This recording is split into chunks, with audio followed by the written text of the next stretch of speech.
started in another minute. You can start to make your way in, take your seats. Seats up front. You up here good.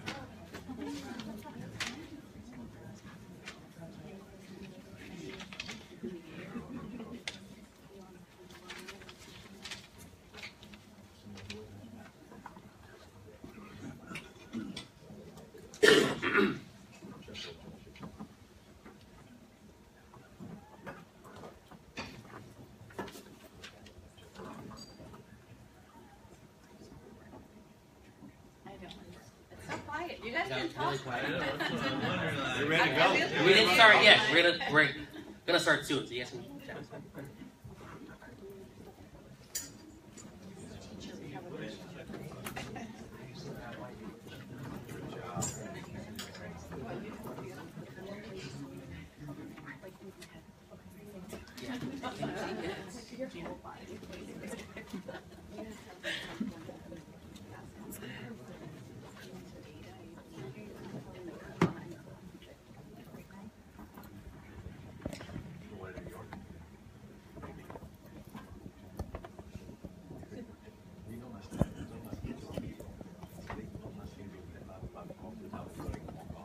All right, so we're gonna go ahead and get started.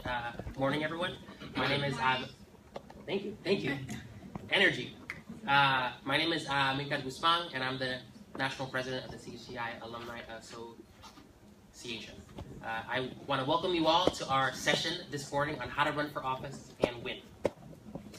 Before we get started, just a couple of notes. We are live streaming on Facebook, and we are also engaging on Twitter.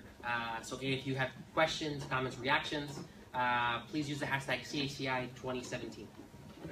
And before we get started, I want to recognize a number of individuals and organizations that have made this session possible. First, our host sponsor is Emily's List, and a big thank you to Vanessa for her support and them being here. And also our trainer, Chuck, and his team at Solidarity Strategies. We'll be hearing from him shortly. Congressman Jimmy Gomez will be stopping by to participate, so we want to thank him. And also his chief of staff, Murphy Guerrero.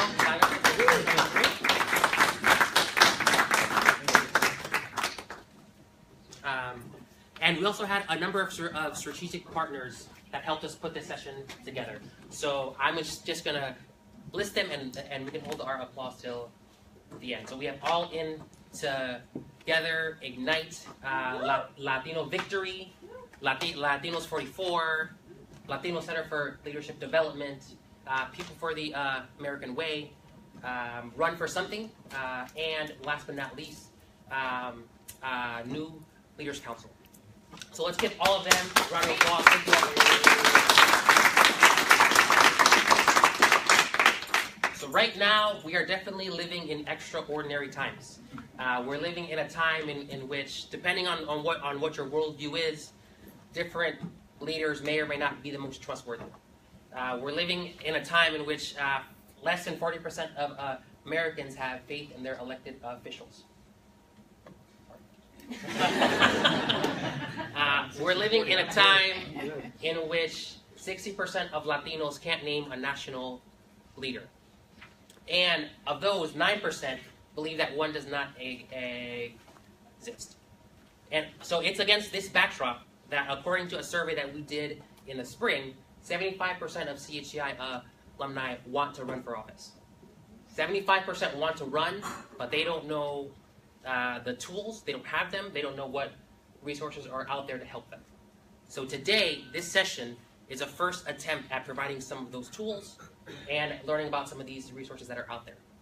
And so what we're going to do is we're going to have about a 30-minute training on the nuts and bolts about what it takes, and then we're going to have a panel discussion about how it actually happens on the ground. And so to start, I want to introduce a man who needs no introduction, a friend of CHCI. He served on the board of directors. He's also hired a number of CHCI interns and fellows. Chuck, who is the founder of the consulting firm Solidarity Strategies. Chuck? Thank you, Tom.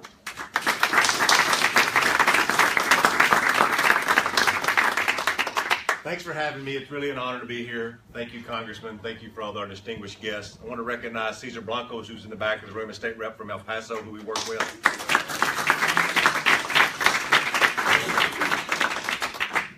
Solidarity Strategy is the largest Latino-owned political consulting firm in the country. Our firm looks like all of you look. We act like you act. We talk about politics through the lens of cultural competency. All of you in this room, for the most part, are Latino, but you all come from different walks of life. Listen to how I speak. Most of the time when I open up my mouth because I sound like an old white man, people are like, well, what kind of Latino are you? I'm like, I'm a Mexican redneck kind of Latino is what I am. Well, that's different if you're Colombian. It's different if you are from Guatemala. It's different if you're Puerto Rican, right? Like, knowing our culture is a beautiful thing. And there's certain things that ties our culture together. Food, music, our families. Well, that's what you need to think about when you want to run for office. You know, I look forward to hearing Jimmy talk to you because he's so rooted in his community and he has such a diverse community. The way he ran his race to win his race was how it is really done, because you go into the community and you connect with that community and that community will support you. And that's what I want to run through in a really, really quick amount of time so you have some ideas of what you do. It all starts with fundraising. I know so many great people who would make great politicians, but they have all one thing in common, and what is that? They're broke, right? They're just like me, broke. If I miss my paycheck this week, they're going to come get my truck. You know what I'm talking about? Like broke. This is how you have to figure out how to fundraise. You all have a network that you don't realize the value of that network. And it starts with your family.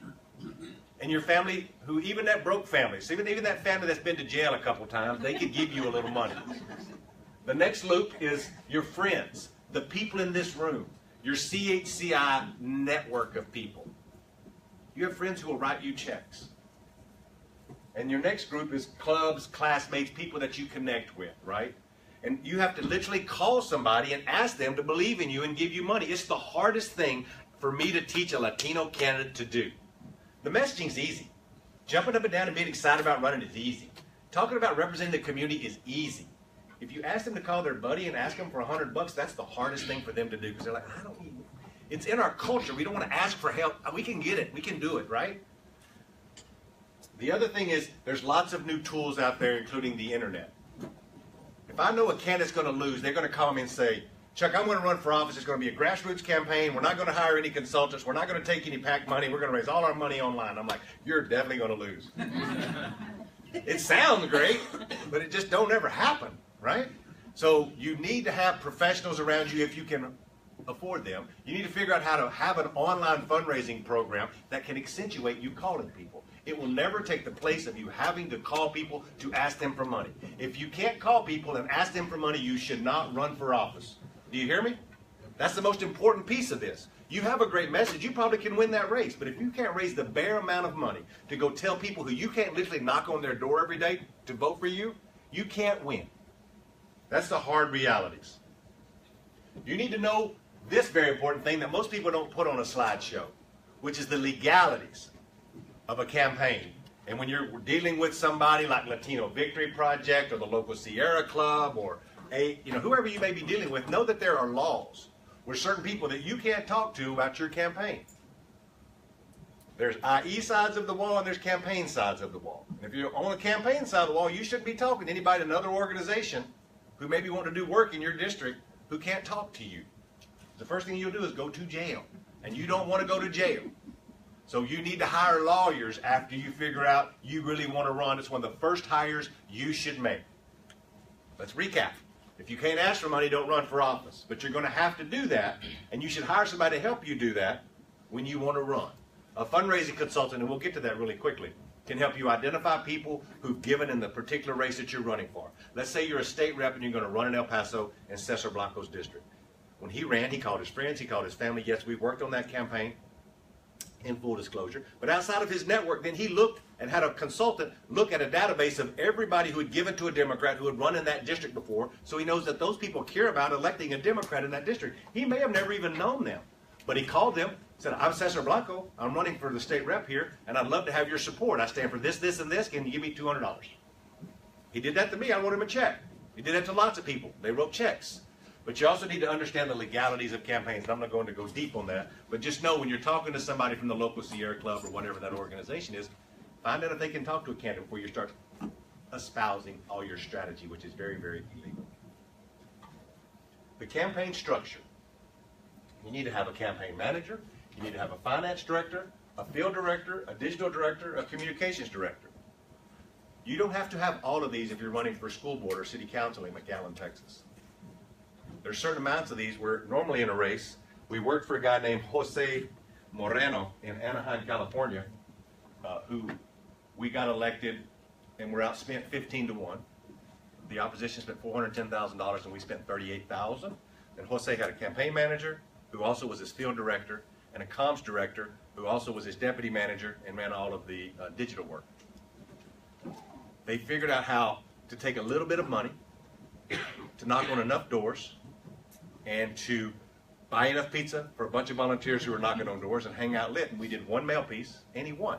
So a lot of these can be combined into things, but this is the basic structure of when you're putting together a budget of people that you need to hire. What's not on here is legal or compliance, which should happen before any of this happens. I'd already mentioned legal and compliance, so we'd moved on to this. Consultants. I'm a political consultant who hates political consultants. Let me be very clear. You don't have to have a consultant for everything. And any of you who follow me on social media, that's at Chuck Rocha, if you're tweeting right now to talk about how amazing this class is. And if you want to use my hashtag, it's Brown Consultants Matter. Why is my hashtag Brown Consultants Matter? Because the first thing that happens when a really upcoming Latino wants to run for office is all the white rich consultants go, I can help you do all of this. And you're like, well, dude, you're not even from our neighborhood. You don't even know anything about this area. Well, I can help you because I worked for Barack Obama, or I worked for Cesar Blanco, or I worked for X, Y, and Z. And look at all my pamphlets, look at all my stuff. And they're like, sometimes you feel like you have to validate your candidacy by saying, I've hired the best consultants, who may all happen to be white, and you're running in a district that's 80% Latino or people of color. Think about that when I opened up my comments about cultural competency. It's the same as you react as a candidate. So when you think about hiring people, the only people that really matter is people who can help you raise money. Because there's certain about that that takes a skill that none of us may have of the research and who do you look up to go find out exactly who I call. There's great local consultants. Sometimes people hire a DC PAC consultant and they don't even really need one because there's no money in DC for them to even get. They should just have a consultant on the ground with them doing call time. Understand what call time is? You're sitting at a desk. Jimmy Gomez can tell you about it very well. You're sitting at a desk and a guy just keeps shoving you a piece of paper with a new phone number and a new person to ask for money and how much you should ask for. Fundraising consultants, very important. Digital consultants sometimes are tied to the fundraising. Anybody here ever heard of Bernie Sanders? Raise your hand. So my consulting firm was the general consulting firm for Bernie Sanders for 13 months. And yes, we raised 8.6, we had 8.6 different contributions from 3.8 million different people, and we raised $329 million online. Now, you're no Bernie Sanders, let me be very clear. A, you're all much more attractive, and I did say that. B, you probably can speak better Spanish. But C, know that this should accentuate your PAC fundraising. Next, you should have research. Why do I need research, Chuck? Well, you need research to find out what your opposition has done that's really messed up. What votes have they taken? What have they done in their personal life? Have they paid their taxes? Do they owe money to the IRS? These are things you need to know because you may or may not want to use them. But more important than this is research on yourself. Because your opposition is going to be doing research on you. And you and your campaign team need to know about what's out there. If your cousin Jose went to jail last week and he's in the papers, they're going to talk about that with you. If you hadn't paid your taxes, these are all things that you should know people will do. So hiring somebody, this is the best money you can spend besides hiring a lawyer early on and a compliance person early on, is self-research and opposition research to find out what are the weaknesses, what are the pluses. Polling is going out and doing a poll. If you're running for school board, you may not have an opportunity to do a poll. Maybe your poll is all your canvassers coming back every evening telling you what the people at the doors are talking about. But finding out what issues are moving people in the neighborhoods is critical to running for office. If you're running for Congress, a lot of times we run a poll. We ran a poll this weekend in El Paso for my firm, asking what's your most important issue to Latinos, asking them who would you vote for in an open congressional race. We also wanted to know what's motivating you. In D.C., the Trump hate is alive and well in certain communities. But out there in the real world, it's not It's not the same as inside this bubble in D.C. You need to go out and talk to people.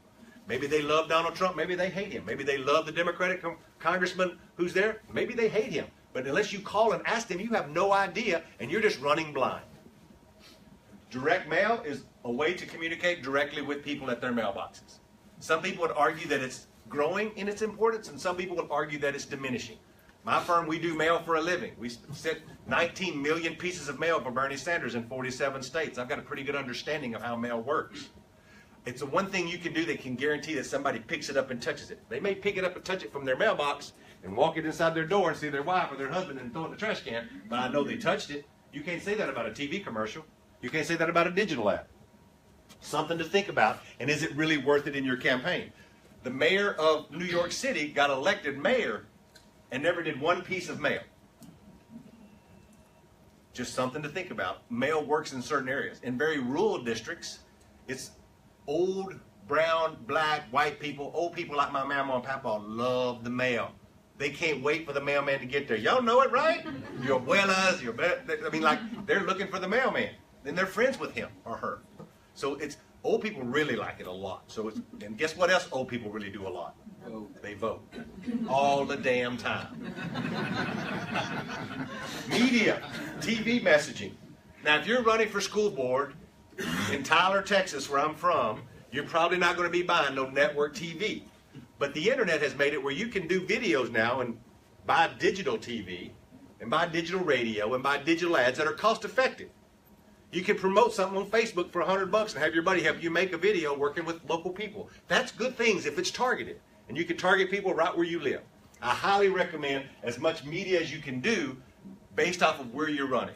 The problem at a national level, when you all decide you want to run for Congress, like Jimmy Gomez, or you want to run for U.S. Senator, is there's a big group of big political consultants who make lots of money on network TV, which are still buying lots and lots of network TV. Well, guess what none of y'all are doing every night when you get home? You're not watching network TV. So my staff are made up of 8 Latinos, all under the age of 30, from all over the world. From Panama, from Chicago, from Mexico, from Peru. That's my staff. They have 3 things in common. And this is what you should think about when you want to message to young people of color. None of them have a landline. None of them own a TV, which blows my mind. And none of them have ever bought a newspaper. But still, that's the way old school consultants and people will tell you that's how you're supposed to run your campaign. But people literally don't have a TV to watch the damn commercial on. And if they're Huluing it or doing some of that other fancy stuff on their internet, they ain't watching the commercials, right? Think about how this fits in the demographic that you want to talk to when you run for office. Every campaign that's run in a box may not be exactly right for your box, right? That's why you're the expert in your race. Hire people around you who will accentuate what you already know about your local community. Compliance and legal, the most important part. Compliance is just making sure that you don't ask for too much money, that you stay in compliance with the law. Every 90 days they're going to send in an FEC report. All the things that you don't want to have to worry about, have a lawyer handle that, have a compliance person. That's the best money you can spend on a campaign. You keep me on schedule. Keep me on schedule. We're good. Campaign budgets. You'll live and die off your campaign budget.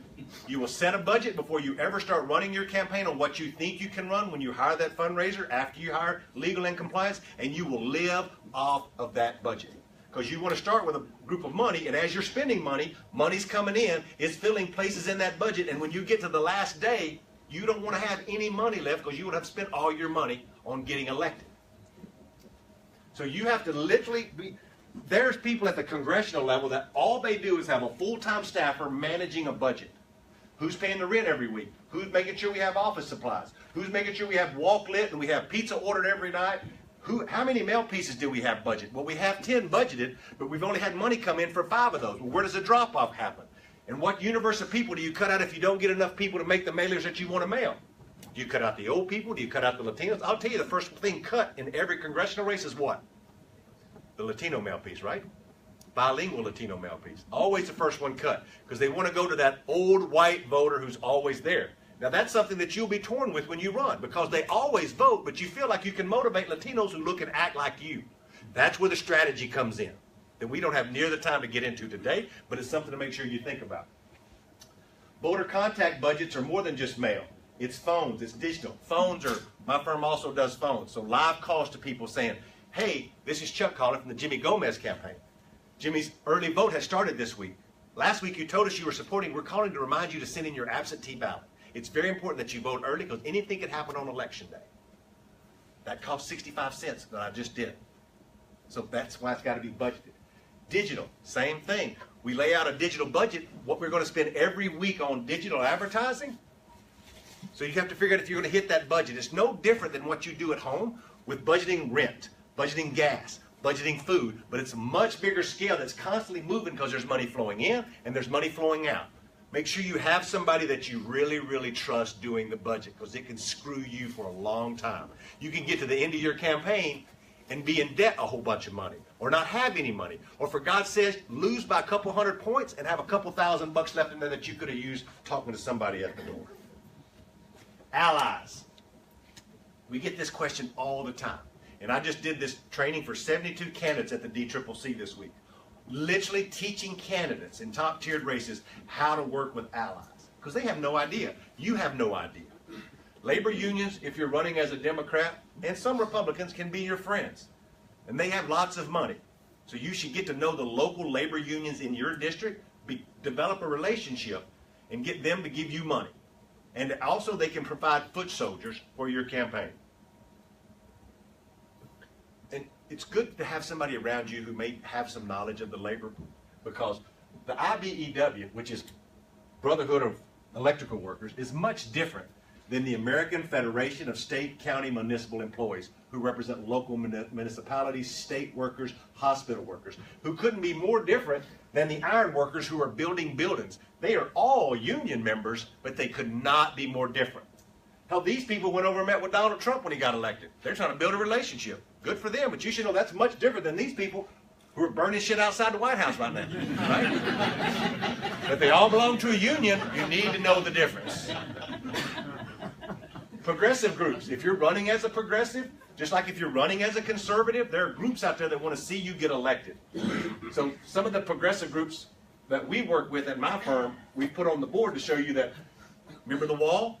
Some of these people have apparatuses to write you checks directly to your campaign. Some of them will run an IE that can't have anything to do with your campaign, but they'll go out and talk to voters on your behalf from the organization. Our Revolution's a great example of that, which is the C4 we set up after Bernie's campaign was over. Same thing with Move On. With Move On, my firm did a couple 100,000 door hangers for them when they were walking in congressional districts last year, and the candidate had no idea because they couldn't talk to them legally. Back to your compliance piece. Environmental groups are the same as the unions and the progressive groups. A lot of them have PACs like Sierra Club, or also run big IEs or are out there advocating like the Environmental Defense Fund or like other groups like the NRDC. They want to know what your position is on climate change, on what your positions are on cuts to the EPA, and how what you're saying agrees with them. They want to see you get elected. It's good to know who these are. And most of them have local chapters. Like the local Sierra Club won't write you a check unless they get a letter from the local where you're already running it. Women's group, same thing. Planned Parenthood and NARAL, Emily's List, thank them again for sponsoring this and helping be a partner in this. Vanessa will tell you a lot more about that, but they're here to support you. They do candidate training, they do IEs, and they work directly with candidates. They're so big they built arms and walls within their organizations, right? Others that you can know, and this is probably blowing your mind, and at some point I'm going to give everybody my card before you leave today, or a brochure, and if you have questions about this, if you go home and you want to run, I can send you this PowerPoint. But these are just a whole bunch of other groups who plan elections. What do we see down here? Latino Victory Project. Runs IEs, also gives money directly to candidates because they have a wall, but they also have a C3 that's totally nonpartisan that does work. Vote Vets, same way. Vote Vets is our client. They have a foundation giving veterans access to public lands, but we also did $12 million worth of IEs last year for veterans who wanted to run for office. Color of Change, blah, blah, blah. Courage Campaign, I'm sure you know all of that. We're getting towards the end here. You should look at the groups as money versus people.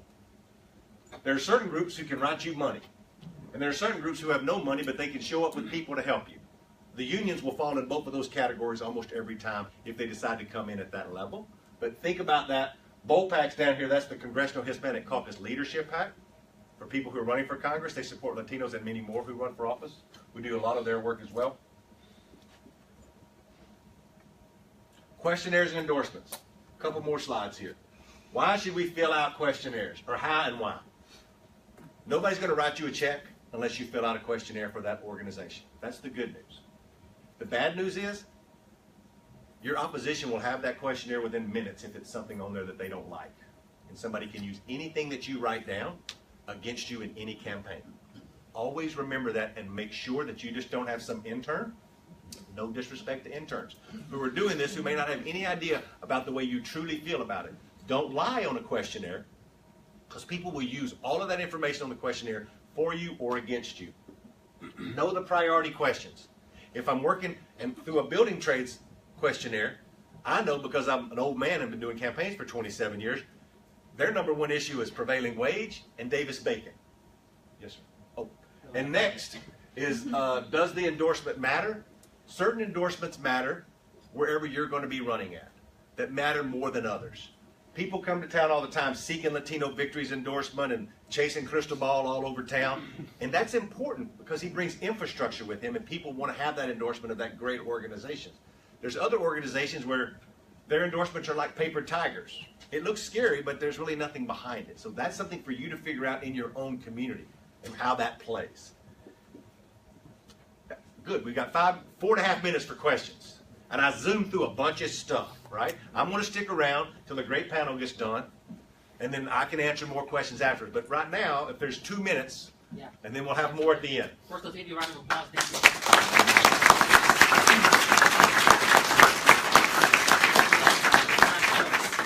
And that normally takes 2 days, what I just did. So we have a minute or two for questions for Chuck before we transition to our panel. Go ahead.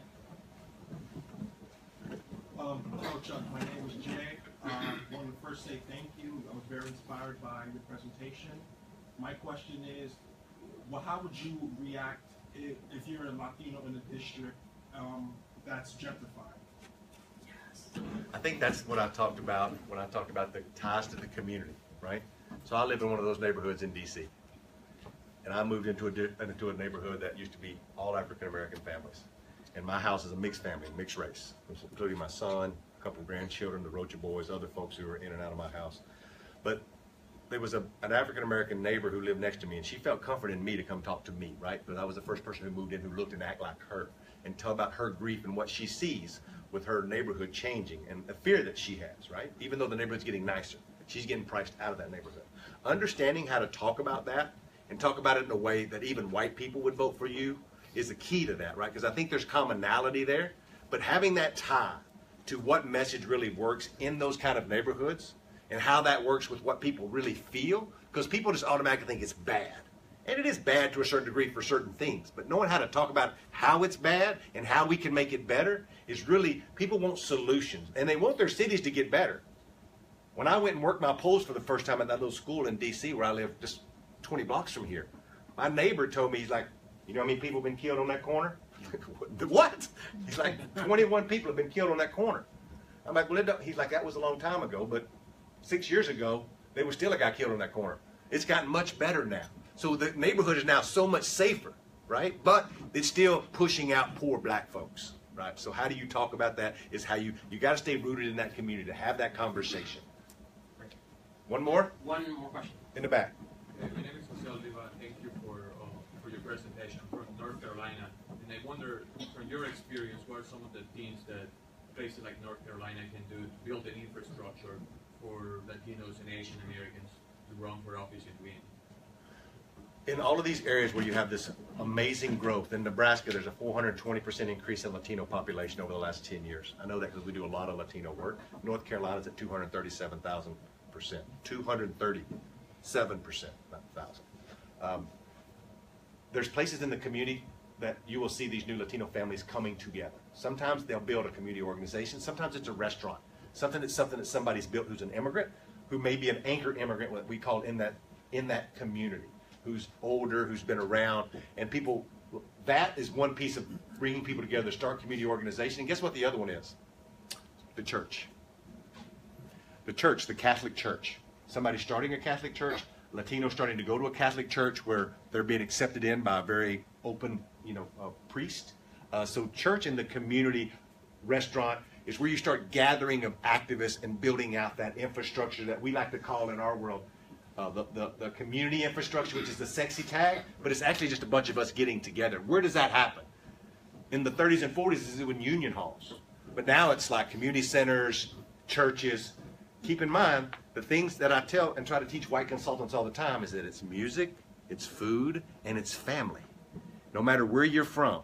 And I look at my Colombian friends, I look at my Mexican friends. You know, if you're a Latino, those things is what makes us feel like we're at home, right? So look for those places and those things, because that's what's going to draw them together. Maybe it's the music of a club, or the food of a restaurant, or that Catholic church, right? Or if you're in my house, it could be all three of them happening at the same time. That's all I got. All right, thank you, Chuck.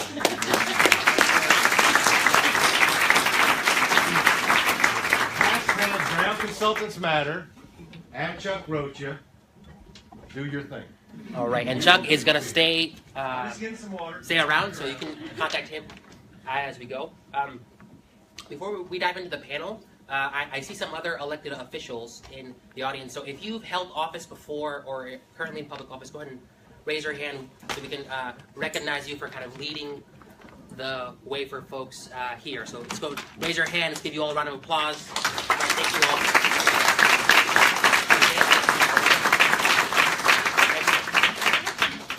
Chairs up here? Yeah, and there's some chairs up here. We see some folks in the back. Come fill in.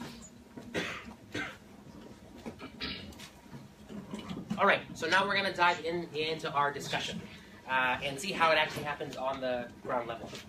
We have a number of distinguished panelists with us, so I'm just going to read through their bios quickly, and then we'll just dive into the questions.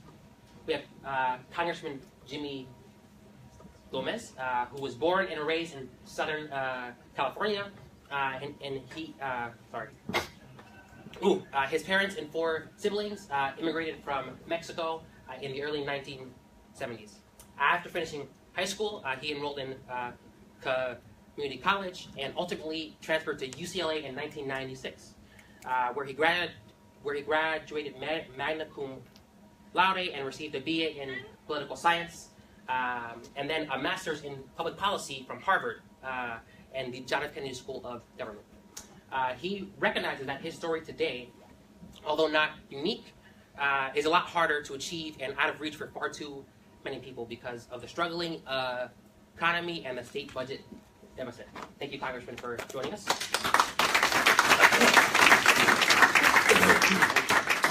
We also have Vanessa Cardenas, who is a seasoned political strategist and policy expert on issues related to Latino political participation, immigration, demographic change, and the women's political empowerment. Thank you, Vanessa.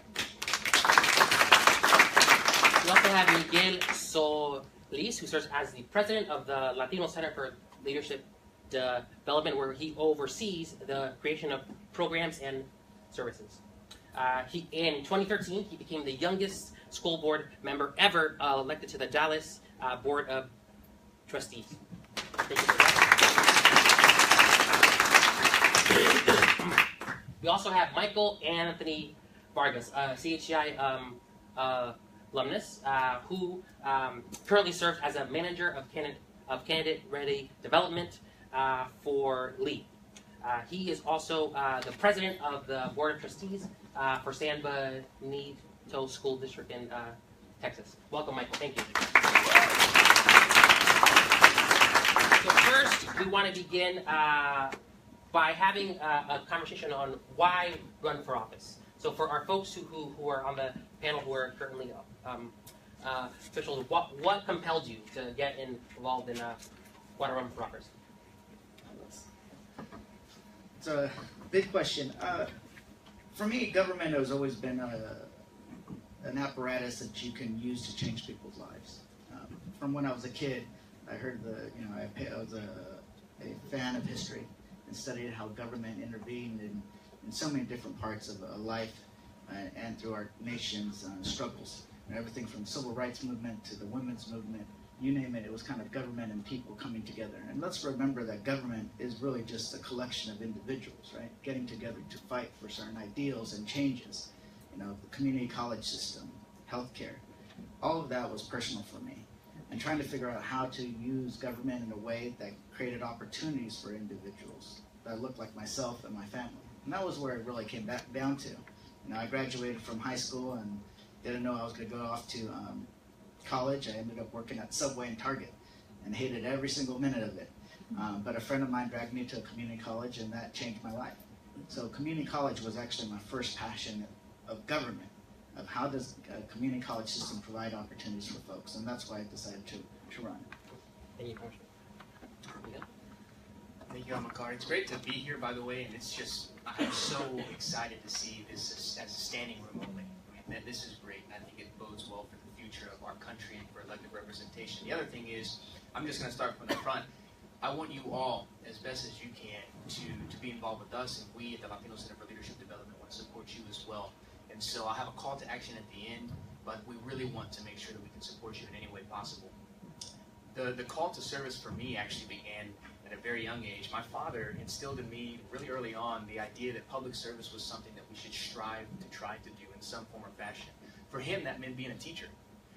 Education was critical for him because his family came from Ojuelos, Jalisco, and León, Guanajuato. When they came to America, they knew if you could get your kid a good education, that this American dream was a reality. It could absolutely happen. So initially, public service for me was stepping into a classroom and being a teacher. And then once I started to realize the critical gaps that existed, not just for Latinos, but for African Americans, for so many minority communities, I realized that at the age of 27 in Dallas, I had an even bigger role to play. And so I left the classroom, left working in the central administration, and decided I wanted to run for the school board, which is not necessarily anything that I think someone wakes up, saying, I want to be a school board member. That's how I want to serve. But once I got into the role, it has completely changed my life, and it's made me know that decision was the right decision to make. Thank you, Amilcar, and thank you everybody for being here.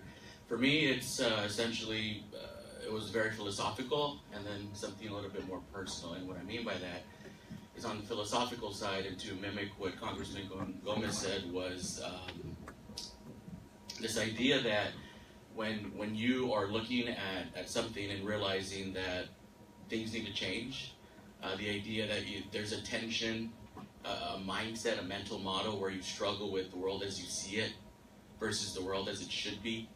And every single day in our communities, we kind of struggle with that. And as a student of political science, I always believe that only through politics and public policy can actual change occur for those who need it most. And we saw that and we heard that yesterday in the urbanization session with also with Mayor Nuremberg, and how powerful the city mayors are challenging the Trump administration at this point.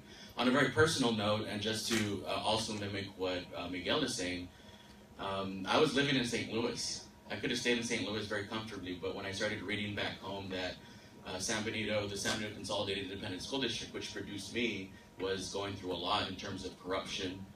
It's about to be taken over by the Texas Education Agency. It's about to go bankrupt. And for me, there was a leadership void. And I wanted to come back. I was an alum of CHCI. Of course, I was going to go back and run for something. But it happened a lot sooner rather than later. So I moved back and I ran, and I got elected at the age of 28. And had to struggle being young because the next youngest board member on there was 65. So just imagine trying to prove yourself. So every time I tell people why I ran and why I do it, it's a very philosophical thing and a very personal thing that I learned as a student of political science, but also extra personal because now being board president of the district that produced me is very exciting.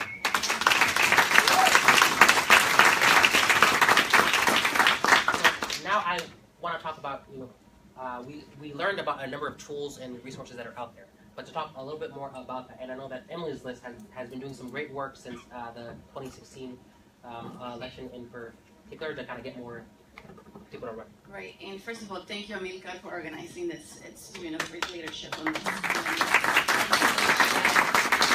And for those of you, and I also want to recognize Delia Garcia. She's actually an elected, she's an Emily's List woman. But what I want to to say to you, for those of you that don't know who Emily's List is, we are a political action committee founded 32 years ago, and we are committed to electing more pro-choice democratic women. We have elected almost 120 members of Congress, women to Congress, close to 12 governors, and over 800 women at the state and local level. And Amilcar, to your question about what have we seen, well, since the last election, we have seen an incredible wave of women coming to us saying they want to run for office. Since the day after election, we've had over 18,000 women to this day. Compare that to the last election cycle when we only had 920.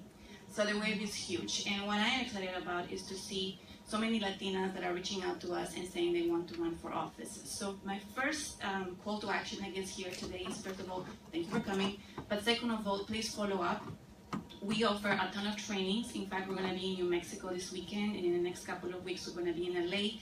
I just came back from Denver yesterday, where we also had a training. And the information that Chuck gave you was right on point, but as he also mentioned, you could be 3 days in a room and still not cover everything. But what we are doing is we're pretty much doing these trainings to give people a 3,000 level overview of what it takes to run for office. And I want to tell you that whether you want to run for office next year or in 2 years or in 5 years, there are steps that you can take today. So I'm going to give you 5 tips, and these are sort of my 5 takeaways. The first thing that I'm going to ask you to do is pull all your contacts together, put them in an Excel sheet, because as Chuck says, you're going to have your network. What we call that is your army. I want you to put all your contacts, all your business contacts, your friends, everybody in one Excel sheet. And you need to actually start developing relationships with those people. Because it's not cool that you only call them when you want money, because you are gonna call them to ask for money. So you need to start doing that now. So don't throw away the business cards, start doing that now. The second thing that I'm gonna ask you to do is to show up. It's great that you're here, but you need to show up at the local level, connect with your local parties, connect with the issues that you care about. Because the more you show up, the more people are going to get to know you, and they're going to support you eventually. And the other thing, the third thing, is to volunteer in a campaign. Because the best way for you to know how it works is to actually volunteer out there. And there are a bunch of incredible, amazing races happening this year. In fact, Emily's List, we just endorsed 2 other Latinas that are running in Virginia, Elizabeth Guzman and Hala Ayala, and both of their races are historic, so please, just putting that out there. And then I'm gonna give you a word on social media. Now, we all love to post on Facebook and Instagram. By going back to Chuck's point about research, when you're ready to run, the opposition is gonna run research on you. So you need to sort of kind of start thinking about your persona on social media and sort of what kind of message you want to send through that. So I'll stop there, and I know we're going to have more of a conversation. That's great. So we have just 2 more questions, and then we're going to open it up for questions from all of you. So our folks on the panel, when you think back to when you began your campaign, what are some things that you wish that you would have known or done differently? And what would you do now if you could go back and start over? Congressman Gomez? Well, first, let me add a few things. So I was actually a political director for a nurses union in California before I ever ran and got elected to office. So my experience is a little different. Actually, my job was to evaluate candidates that we would endorse and determine if they can actually win and if they were aligned with our values. So I know what it takes from a couple of different perspectives. When it comes to some of the things, well, first I'm going to tell you very bluntly. Being a candidate, you think everybody's going to have your back, but what's going to happen is that the closest friends that you have will abandon you, and perfect strangers will max out. Right? That is a fact, and you need to be able to deal with that mentally, because that's going to happen time and time again. You need to understand that it's a lonely position to be in. You might have that one person that your spouse, your significant other, somebody that is there every step of the way. But honestly, in the end, it's a very lonely road to hold. These folks that try to have this kitchen cabinet and all this, that's all for show a lot of times. That first race is the most lonely race you'll ever have in your life, because you'll be there by yourself and a few folks that are going to support you. It doesn't say not to do it. folks that grew up in the social media area, start going through you're running for office now. If you want to run for office, you're running for office now. Everything that you know, if you posted something on a blog, they're going to find it. If you put a photo up there, somebody tagged you, they're going to find it. You're in a different era than I grew up. I mean, thank God I wasn't in that era. I don't think I ever got elected. So just keep that in mind. You're running for office now. Also, don't tell anybody that you're interested in running for office. The reason why is everything will be judged by like being self-serving. Even though you have the best intentions, you know, your personal story, the reasons why you run, it's all personal. But you have to, don't tell too many people that, because they're just going to think you're full of yourself and you're really in for yourself. So these are kind of like, that's if something I would have known earlier. I knew that early enough that I stopped making that mistake telling people I wanted to run for office. And I started kind of just doing the work. Right? If you're, whatever you're doing, do it to the best of your ability. And then do something, right? A lot of folks jump into office, hey, I want to run. Well, why is that? Because I went to a great school. Well, that's great. What else have you done? You know, doing something means a lot. Going to a lot of these trainings, my, you know, fundraising training is key. It's one of the Excel spreadsheet. It's funny, I haven't heard anybody say that. My friend Dina Guillen, when I actually, a long time ago, he would advise, he worked for Nancy Pelosi as Director of New Member Services. His job was to help get folks elected and then help them transition. He told me the same thing. Download your contact list and put in an Excel spreadsheet. You actually start working on that now. Not like a year from before you're running, but now. And then you put a number next to everybody's name. You know, a number as in, okay, this person can give me, they're a school teacher, I think they can still give me $250. I'm going to ask for 500. This person is a lawyer, they can give me a max out, so I'm going to ask for a double max out, right? And you put a number next to everybody's name. Don't tell them that you're putting a number, but put a number next to their name, because in the end, that first money, Emily's list. I'm surprised you didn't say that. Did you say it? What? What? Oh, yeah. Well, yeah. What? Who knows what Emily's list stands for? I'm sure Delia knows, but Delia can ask. It's actually not because someone founded it who was named Emily. Anybody knows? Early money. Early money is like yeast. It makes the dough rise, right? So that early money is critical. And the reason I know that, my wife is here, Mary Hodge, who actually met her on a campaign. She was in a campaign corps program through Emily's List, and then ran the campaign corps program with folks. So I'm very familiar with Emily's List. So campaigns are hard, and the reason why I'm glad you started with the sharing of the personal story, because that's why your personal story is what is the first thing people are going to ask. Why are you running for office?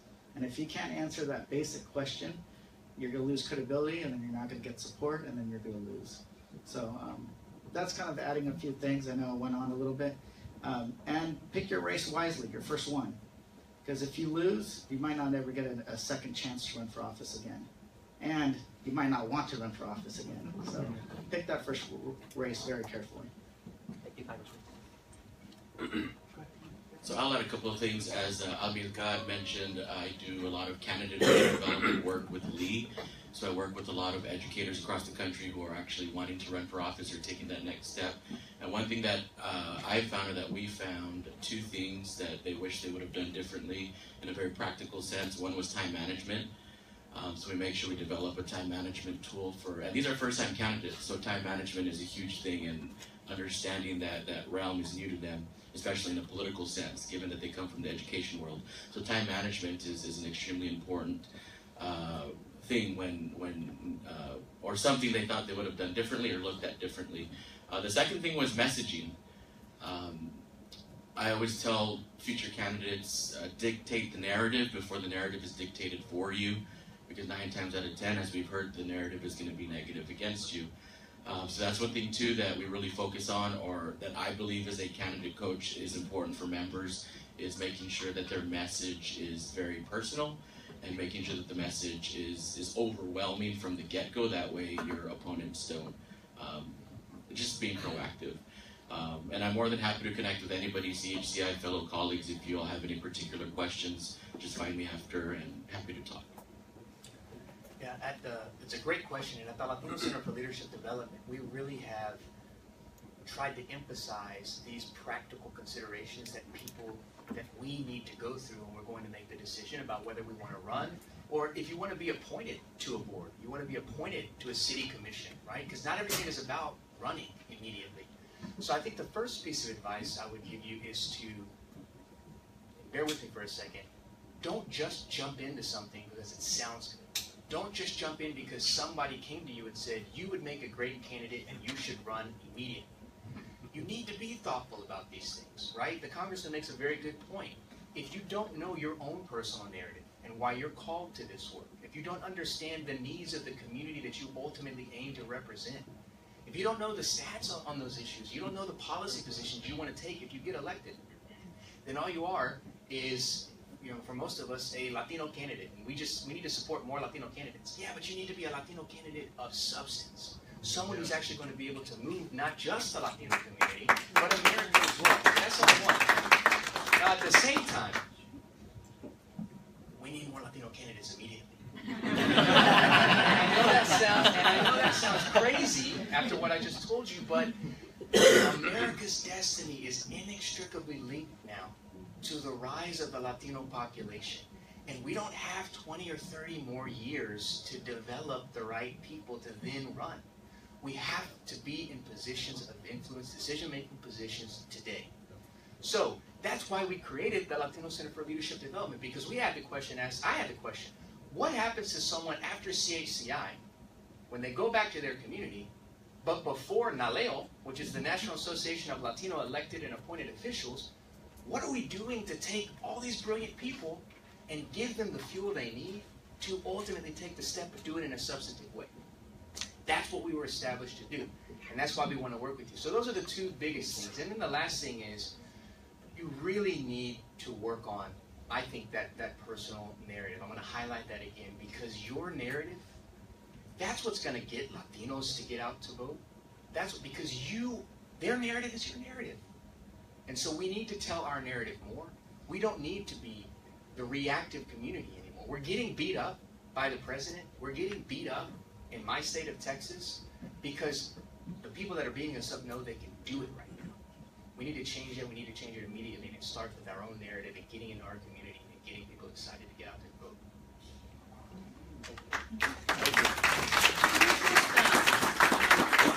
Add a few things that at the MLS List training, we actually talk a lot about personal narrative. And I just want to flag two things. Everybody thinks that they need to be Barack Obama. And you don't. Okay, we all have authentic, really compelling stories, and you just need to own that. The key thing is for you to figure out how to speak about yourself, about your journey, about your race in a way that connects with people at a human level, and we all can do that. But as many people here mentioned, it's important that you start thinking about what that is.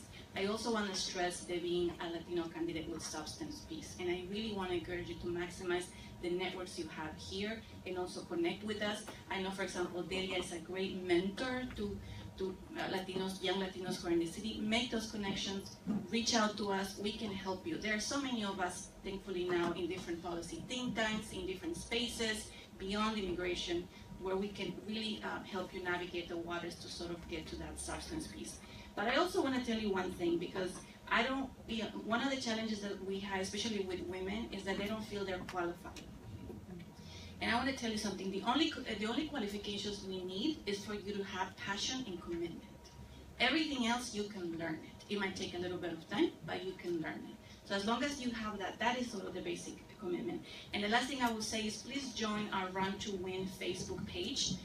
We just launched this Facebook platform, and the goal is to actually connect people who are thinking about running or current candidates to create an online platform. And we're going to have a ton of webinars in the next couple of months that you can connect with to touch on those issues. It's called Run to Win.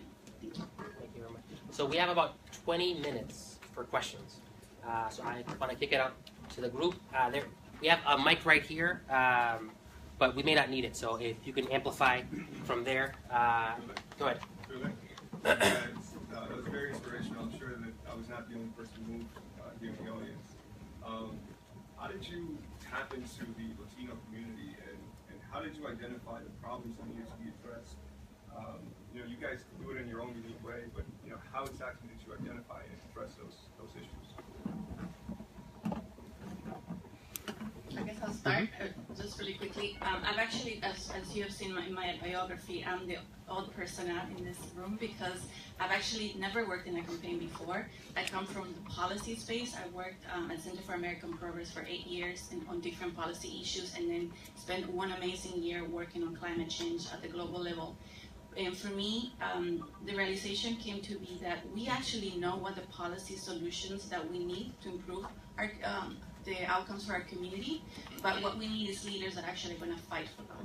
And we need more of us in different spaces making those decisions, and that's why I think we need both the substance, but we also need the leaders who are committed, and as Chuck also said, that understand our community, that come from our community. So that's why I'm here. I think for me, understanding, well, first reading all the corruption that was going on in South Texas, but also making sure and understanding a very general sense of the Rio Grande Valley, which is the region that I am a part of, but beyond that corruption, which was a microcosm of what was occurring, was just this idea of a lack of a value of education. The educational attainment levels, impoverishment levels that exist in South Texas are things that I identified and ran with in my campaign subtly, just to make sure that we were not just talking about, or I was just not running for a school board seat and trying to influence Avenue CISD, making sure that my message pretty much not only addressed the needs of South Texas, but the needs of the Rio Grande Valley. And what that means is changing the mental models, changing the way people view education, and understanding the realities of South Texas, because what we were finding was a lot of individuals, and maybe this is across the country, is they would vote against their self-interest a lot of the times. So educating them on the issues and whatnot was really important for me throughout my campaign. For me, whether or not I wanted Latino issues to be something that I was going to be researching and or leading on was not a choice that I could make. It was thrust upon me, and here's the reason why. Now, I would have made that choice regardless, but it was thrust upon me because in Dallas, despite the fact that we are 44% Latino community, despite the fact that the school district that I represent is 158,000 kids, 72% are Latino, 45% of the 158,000 kids speak Spanish as a first language. We had, out of 9 school board members, when I ran, no Latinos. So when I ran and won, everyone came to me with issues related to the Latino community. But what was really crazy was their issues weren't really different than issues of the African American community or the Asian community. Now, there were unique components too, like bilingual education and some things that, because I was on the board, now I was bringing to the forefront because I thought it was the right thing to do and it would ultimately benefit our community. I bring that up to also say it's a reason why we ultimately started the Latino Center for Leadership Development. We're not, Chuck, we're not running your campaigns. We're not influence lists. We're not funding your campaigns. What we're doing is we're saying you can be this voice for your community as well, at all levels, local, state, and federal government, or as an appointed official. But what we want you to do is you need to understand the issues impacting Latinos today. So we bring in experts to talk to you about this. And then by the end of this year-long process, we say, hey, there's also a guy named Chuck Rocha, or there's also someone from Immigrants List who you should talk to because you are ready to be able to take that next step. And real quick, on the issue, so I come from a district, I represent the 34th, it's east side of Los Angeles. This is a district that was represented by Ed Roybal for 30 years, and before that, as well as Javier Becerra for 24 years. And then my assembly seat was represented by Antonio Viragosa, Gloria Molina, Art Torres, all these big names in the Latino communities. And I stand definitely on their shoulders, but I come from Riverside, California, and a lot of people, how does a kid from Riverside represent the east side of Los Angeles? It is because we have similar backgrounds, right? My personal story, the way I grew up, my parents coming from Mexico, having those similar struggles. But then at the same time, not thinking that I have all the answers, going out and have these conversations with the communities that you represent, the Latino community, but all the communities, right? If this is a seminar on how to run for office and win. And the way you win is that you have to acknowledge you represent everybody. It doesn't mean you agree with everybody, but you represent everybody. And you go out there and you have those conversations. You know, I went from church visits to meeting the little old ladies who congregate at McDonald's every morning, right?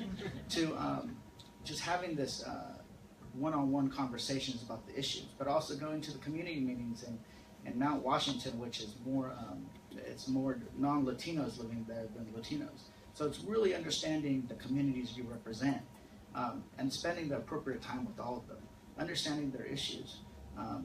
And you can do it all. You don't have to just target the Latinos in order to help the Latino community. In a lot of respects, the ability to fight for education and environment and healthcare, that transcends communities, right? One of the major issues in my congressional district is protecting the Affordable Care Act, right? That's both the Latinos and the non-Latinos alike. So having that conversation and representing the Latino community is also understanding that you don't know all the answers. Elected officials, for some reason, before they get elected or after they get elected, they think they're smarter and better looking than the day before they got elected. In some cases it's true, but in other cases, most of the time it's not. So I lost all my hair. I think funny. Let's go right here. Go ahead. Hi, so I'm from the Rio Grande Valley as well, and that's the perspective with which I asked this question. So every Latino community is different. In the Southwest in particular, where you've had Latinos there forever, a patron system usually exists. So before you even win your primary, you have to deal with local leaders on the ground. A lot of them are Latino. I don't think it's a coincidence that there's never been a congresswoman from Texas who is Latina, and I think it's because oftentimes leaders on the ground don't look to women to run for Congress, so that could change with El Paso. But what advice do you have for Latinas who will have to navigate these power networks, and what are your organizations doing to fight that in this new generation? That's a great question. And I would say the struggle, obviously, also for Latinas, but also for women in general. So I think that the first thing is to begin building your own power network and identifying Latina leaders or other leaders in the community that are willing to help you. That's the first thing. I would also encourage you to reach out to organizations like ours that you're ready to run. Get on our Facebook page and sort of be part of that community. And the other thing is, a lot of people get annoyed at Emily's List because we go into primaries and we support the women that are running there. But the reason we go into those primaries against other Democrats is because we know that women need the support in order to win those primary races. Because we know if they win those primaries, they're going to be able to win in the general election. So again, I think it's reaching out, making those early connections, and building your own army so that you can actually face those power networks. It's not easy, but at the same time, I think if you do it early, if you start with your Excel spreadsheet and starting and showing up at the places where you need to be, and also learning, right? Learning how a campaign works. So volunteering at campaigns, it's going to make you a viable candidate in the long term. As a non-Latina, I first want to say I don't intend on trying to put myself in your shoes or in any other Latina shoes when it comes to the struggles that you all have to face when it comes to making these decisions and getting involved in public service. But at the same time, I want you to know that,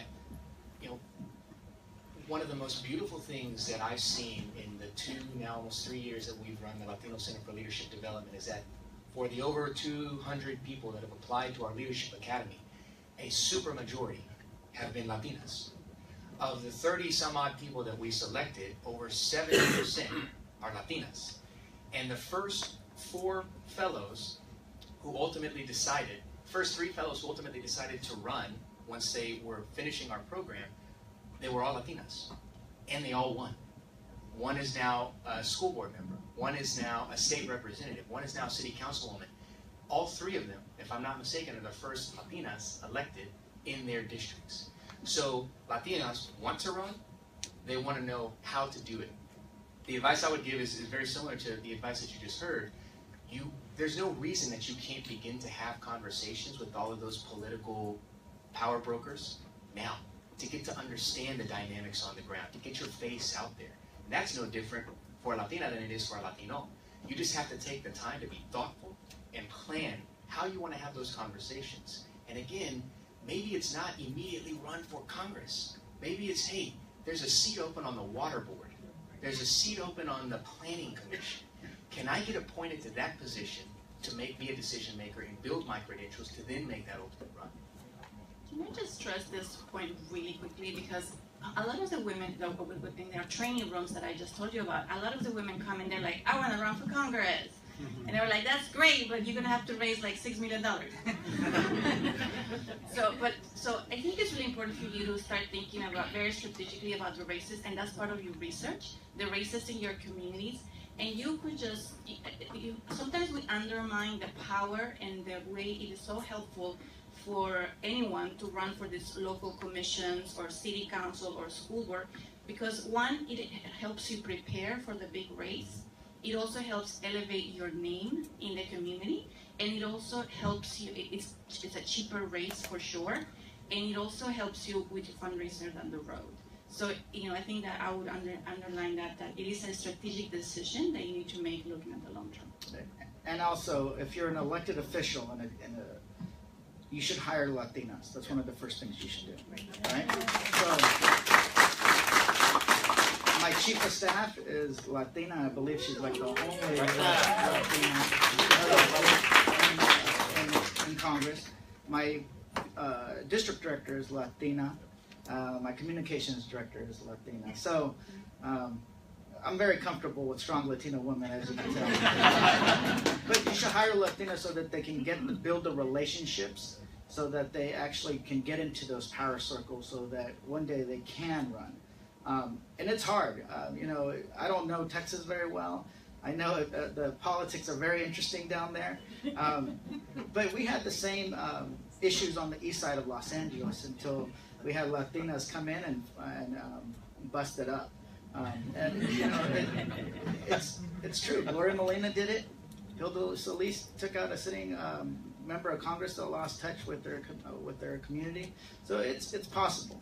At the same time, you need to don't assume just because you're the only woman in a race that you will automatically get the support of like Planned Parenthood or the National Organization of Women, right? I was running for this congressional seat, and there was multiple women running, but I got the endorsement of Planned Parenthood, countless women's organizations. Why? Well, I expanded paid family leave to make it the most progressive paid family leave in the country. Right? I protected Planned Parenthood at the state level, combating the undercover recordings. You need to be able to show that your credentials of fighting for women's issues align with what you're asking. There are some folks that got upset because they didn't get the endorsement of these organizations. And I got well, if you look at my record, there's a reason why. So you have to make sure that you walk the walk as a Latina on the issues that Latinas and women care about, and the people in your district care about. So we have time for maybe 2 more questions, and then we're going to have some closing remarks.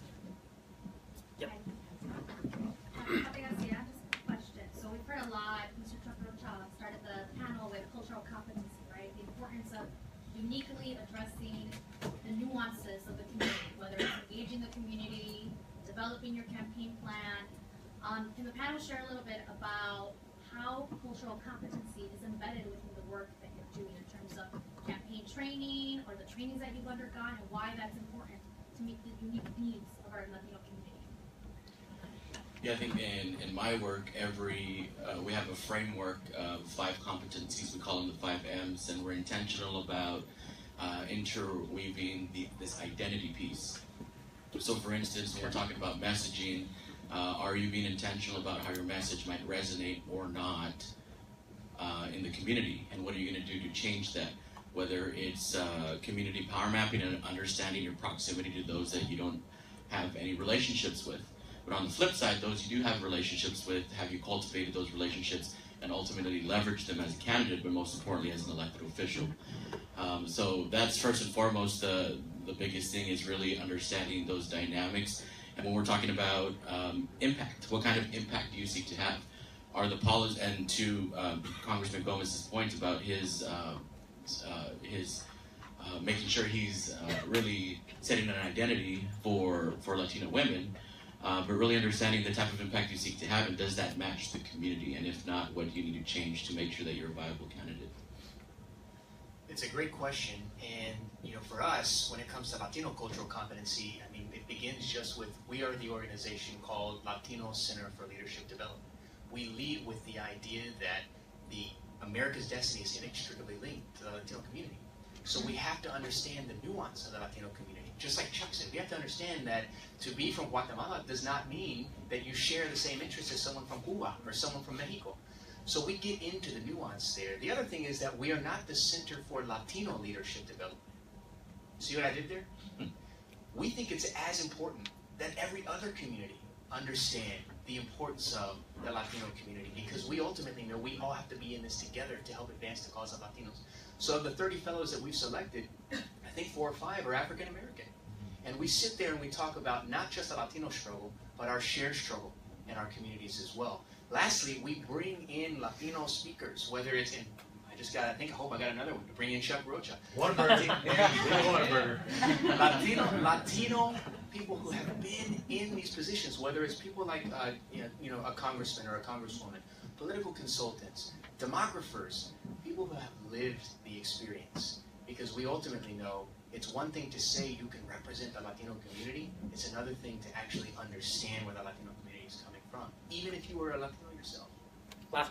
Last question quickly. Go ahead. So, my name is Manny Barca. I ran for state representative in Missouri last August. I lost by 19 votes, and I live in a predominantly Latino neighborhood. The problem is towards the end of my race, I was hit with racist pieces, and she was a Democrat, so it was a Democratic primary, so Democrats were being racist against me by saying, like, he's not from here, and he didn't pay his taxes, which I don't own anything, so I can't pay those taxes. How do you all combat that, or suggest we combat that as we go into these races facing non-Latinos or anyone who's going to be racist towards us, trying to affect our voter base? That's it's interesting because I come from the east side of Los Angeles, very, very different. One of the things that we always have to keep in mind that you are running not just for a Latino community, but for communities that represent a district, right? And you have to understand who's voting, who's not voting, the propensity, right? And the reason why is that then you can tailor your message, you can inoculate yourself, you can figure out how to do the outreach. But this is not something that's not new. Let's go back to Antonio Villaraigosa running for office the first time in 2000 for mayor, right? The first thing that was that he helped, the first ads that were against him were basically that he wrote a letter in support of somebody getting a pardon, that it was a convicted drug dealer, and they superimposed a crack pipe on his image, right? That was what he faced. He ended up losing that first race. But the first race, I want to kind of let you know that first race was all about him being the first Latino mayor of Los Angeles. And that conversation of being the first helped conjure up a lot of the negative stereotypes of Latinos, right? And in the end, he lost. He knew that he was that was an issue, and he had to combat every single stereotype. That's sadly what he had to do when he was trying to run to represent the entire city of LA. 4 years later, he ends up. I remember having a conversation with another elected official, and they said, "Well, I don't think Antonio's going to win because he's lost the spark, the energy. Nobody's talking about him anymore." I said, "No one's talking about the fact that he would be the first Latino ever elected mayor of Los Angeles." And that's actually a good thing, because when you stop talking about being a Latino, the first Latino, then people start talking about your positions on issues, what you're going to do for the community, and your message can get through. So you need to figure out what the attacks were. Go and do something to kind of plug up those. Well, I bought a house, so now Good. I can't pay property. Good. And now, that's great. And you know what? You run this next time, I have no doubt that you're going to be able to win. Because they're not going to be able to talk about you being a Latino as the only issue. They're going to have to debate you on the facts. So, I would just add that, sadly, we're living these times where racist attacks are actually going to be very common, right? I think that the most important thing is that you need to anticipate. You already know what some of those attacks are going to look like, right? They're going to attack your position on immigration. They're going to try, if you ever said something, that they're going to do research opposition on you. That's why you have to do your own research on yourself as well before you run. So you need to anticipate. I think the other piece that I would also stress, and this is part of building your network, is really make sure that you have allies that can actually come out and defend you when you're facing those attacks. And unusual allies, people that in the community that are well respected, but that come at the issue from different perspectives. And that you need to do that really early on. So now to bring us home, I want to give the floor to Congressman Gomez to kind of provide some closing remarks. Well, first, let's give the panelists a round of applause.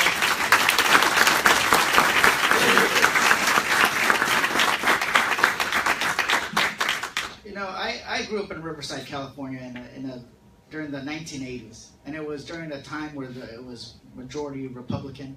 That's where every single Republican presidential candidate actually went through.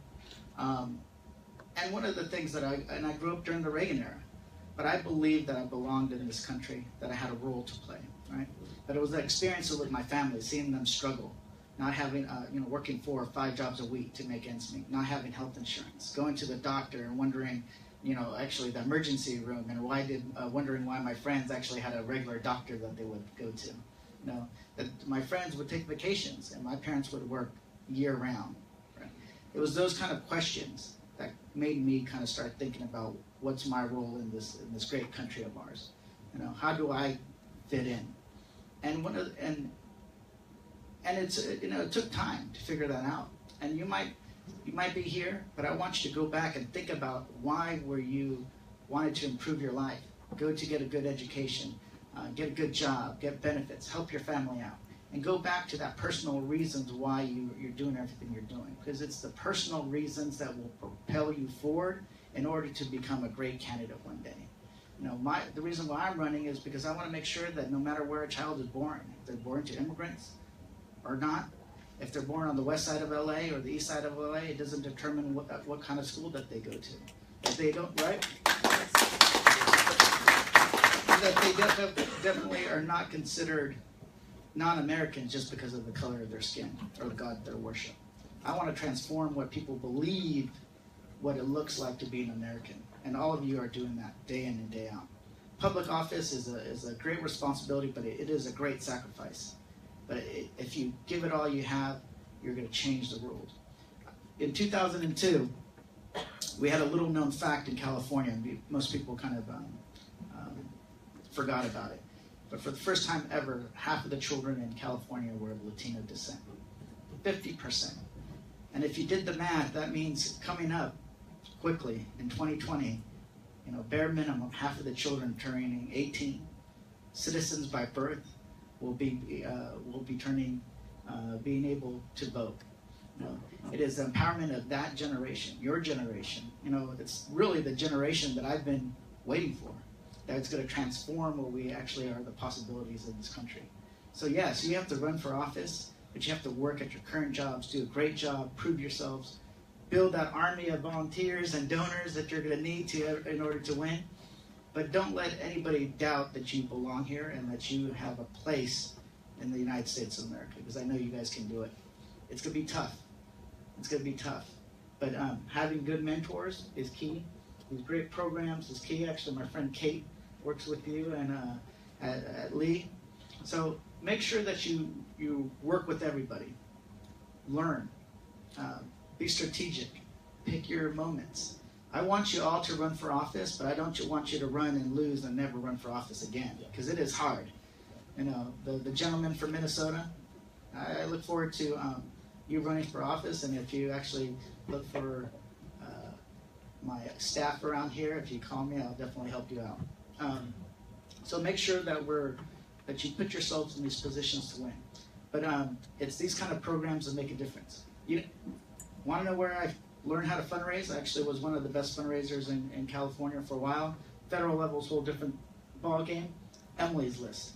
Emily's List did a training on fundraising at the Kennedy School, and I was part of the Women's Students Association, the only member. So I was invited, and I still had that little circle of fundraising. And I used that as my first kind of model on how to fundraise when I was running. So give it all you have. I know you guys can win. pick your races very carefully, because I want to see you guys in elected office, and then make sure that you always give back. So thank you so much, and congratulations for being here.